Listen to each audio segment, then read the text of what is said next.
Dari situ juga memberikan suatu pelajaran bagi diri kita.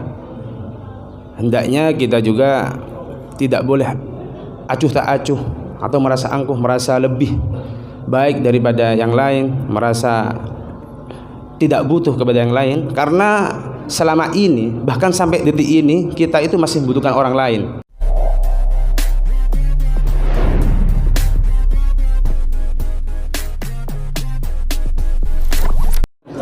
Assalamualaikum warahmatullahi wabarakatuh.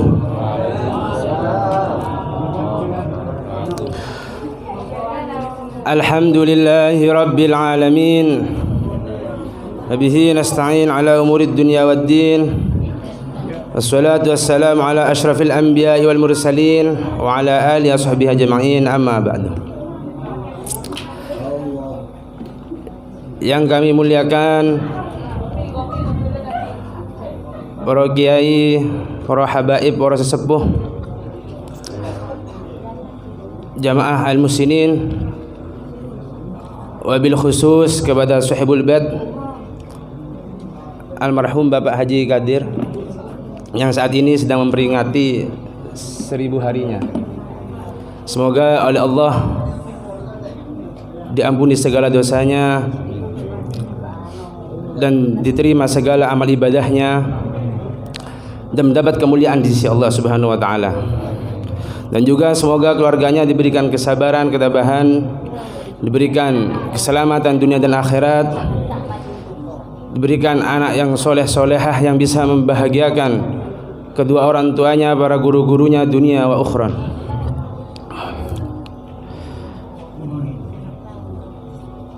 Para jamaah muslimin yang dimuliakan oleh Allah,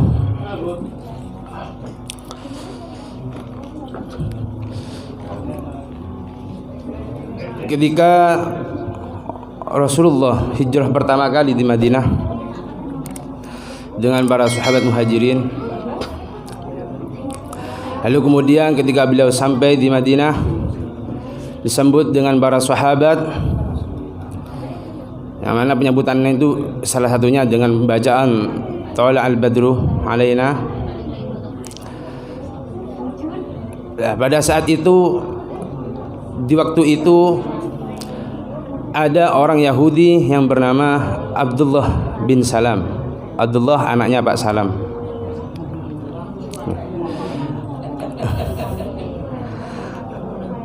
Abdullah, beliau minta izin kepada sahabat untuk diperkenankan bisa melihat wajahnya baginda Nabi Muhammad SAW. Kemudian oleh para sahabat diizinkan. Ketika beliau pertama kali, Abdullah bin Salam ini ketika pertama kali melihat baginda Nabi Muhammad SAW, saat itu juga beliau yakin bahwasanya ini adalah Nabi utusan Allah, karena tidak ada tanda-tanda kebohongan sama sekali di wajah beliau. Nah, kan ada gitu tanda-tanda dari terlihat dari pawaan ini gitu.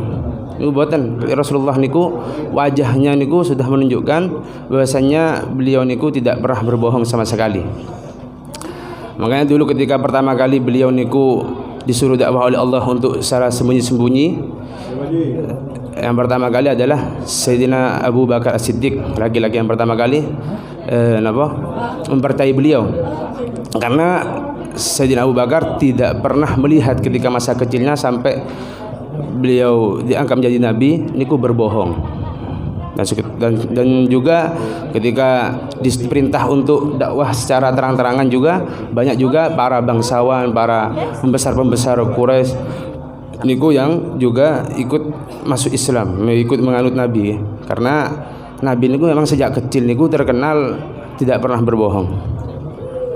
Nah, saat itu kembali lagi dan cerita niku wau, ketika Nabi Muhammad sudah menunjukkan di mana tempat yang akan beliau tempati, nah, beliau duduk dengan para sahabat. Dan Abdullah bin Salam ini juga mengikuti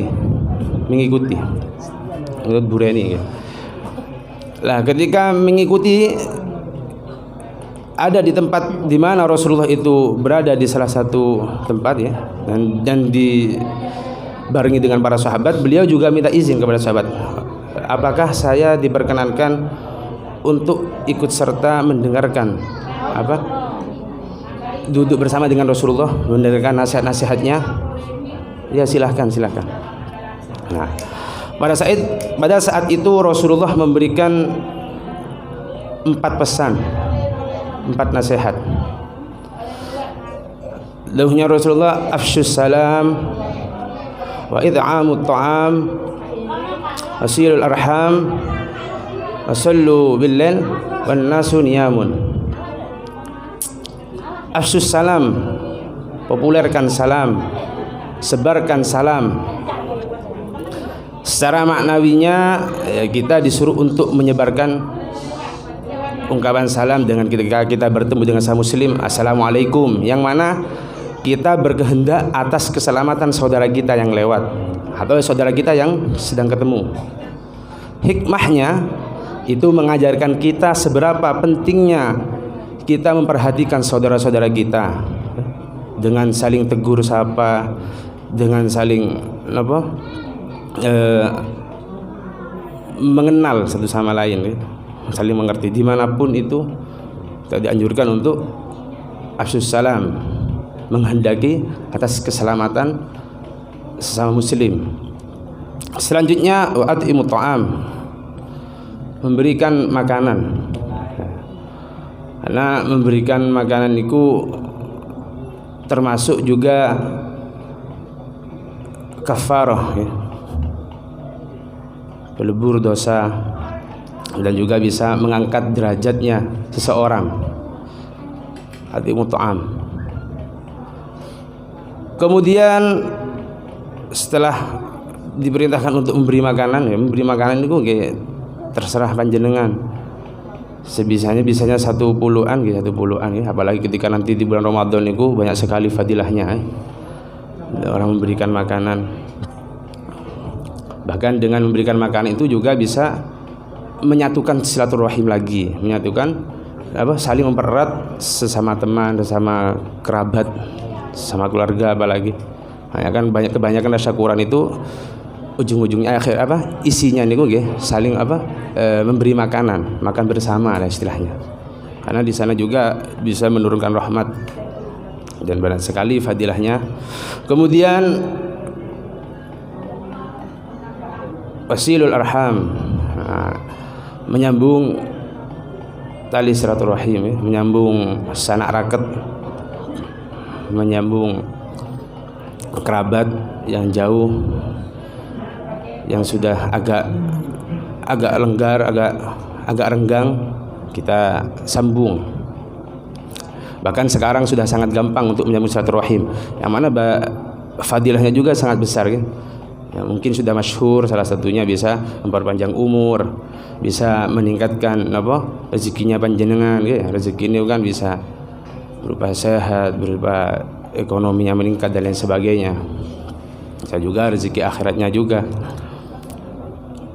Itu dengan silaturahim, karena dengan kita niat satu baik itu oleh Allah akan dibukakan 70 pintu kebaikan. Sehingga pentingnya kita menyambung tali silaturahim. Menyambung tali silaturahim ini bisa dengan kita mengajak makan bersama, wa atimut ta'am, memberikan makan dan lain sebagainya. Niku hanya pokoknya saja wa atimut ta'am niku.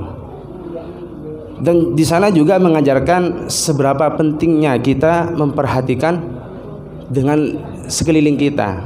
Apakah di tetangga kita ada yang lapar? Apakah di tetangga kita ada yang masih belum makan? Nah, itu di sana Rasulullah mengajarkan bagaimana pentingnya kita memperhatikan sekeliling kita. Itu hablum minan nas. Selanjutnya silaturahim niku wau. Dan yang terakhir adalah sallu billail wan nasu niyamun. Salat di waktu malam, yang mana pada saat itu banyak orang yang sedang tidur. Salat di waktu malam niku juga bisa tempatnya kekhusyuan ya. Bisa memunculkan bisa memunculkan kekhusyuan daripada ketika sholat di waktu siang. Karena di waktu malam itu tenang ya. Dan juga banyak sekali fadilah-fadilah juga, keistimewaan di waktu malam, yang mana pada saat itu banyak sekali orang sedang lupa kepada Allah, akan tapi kita masih mampu untuk mengingat Allah. Itu adalah termasuk suatu keistimewaan. Ibarat kita ketika kita datang kepada atau bos kita atau juragan kita ya.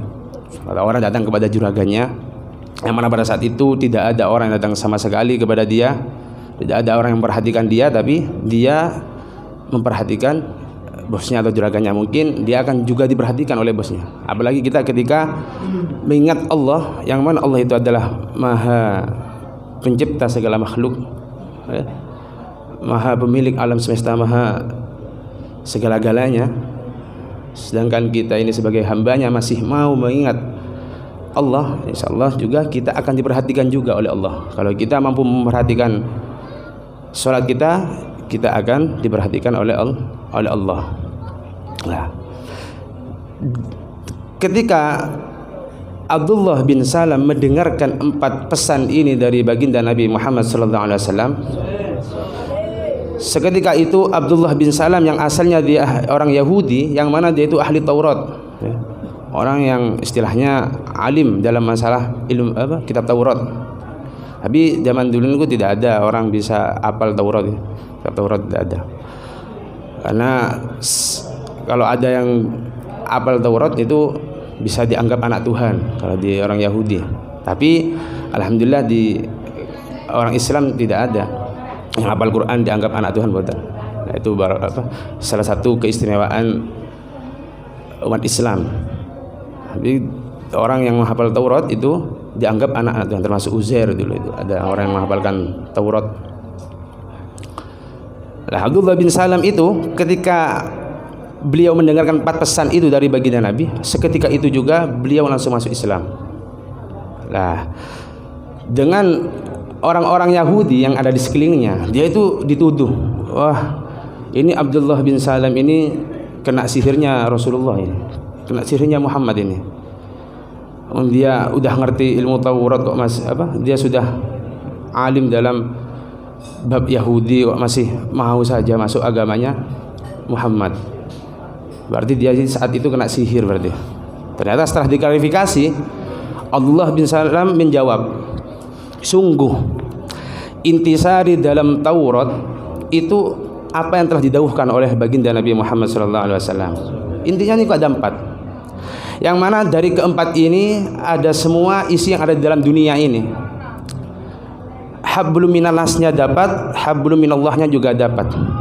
Dan apabila kita bagi-bagi, yang paling banyak niku hablum minannas yang diperhatikan oleh baginda Nabi. Yang pertama, hablum minallahnya adalah salat 5 waktu, yakni ibadah mahdhah okay. Ibadah salat di waktu malam niku yang langsung hubungan dengan Allah. Selanjutnya adalah silaturahim. Silaturahim niku hubungannya dengan sama manusia. Kemudian afsus salam, mempopulerkan salam, menyebarkan salam itu juga kepada sama makhluk. Hubungannya hablum minannas. Kemudian at'imut ta'am, hubungannya juga sama manusia. Sehingga pentingnya kita untuk menjaga keempat ini. Nah, dari situ juga memberikan suatu pelajaran bagi diri kita.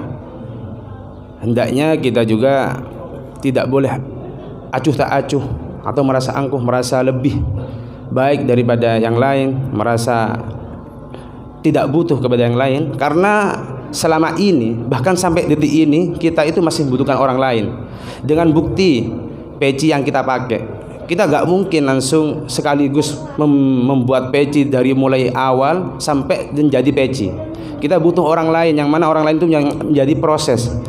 Di situ Allah melibatkan untuk menjadikan topi ini melibatkan banyak orang. Nah, dari situ saja kita sudah lemah.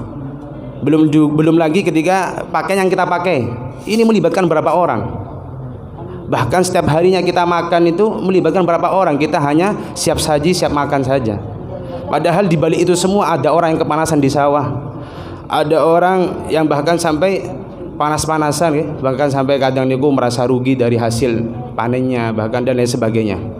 Sedangkan kita tinggal mengkonsumsi saja. Lah, jadi dari situ kita belajar apalagi yang perlu kita sombongkan, apalagi yang perlu kita banggakan, karena sejatinya kita niku lemah ya.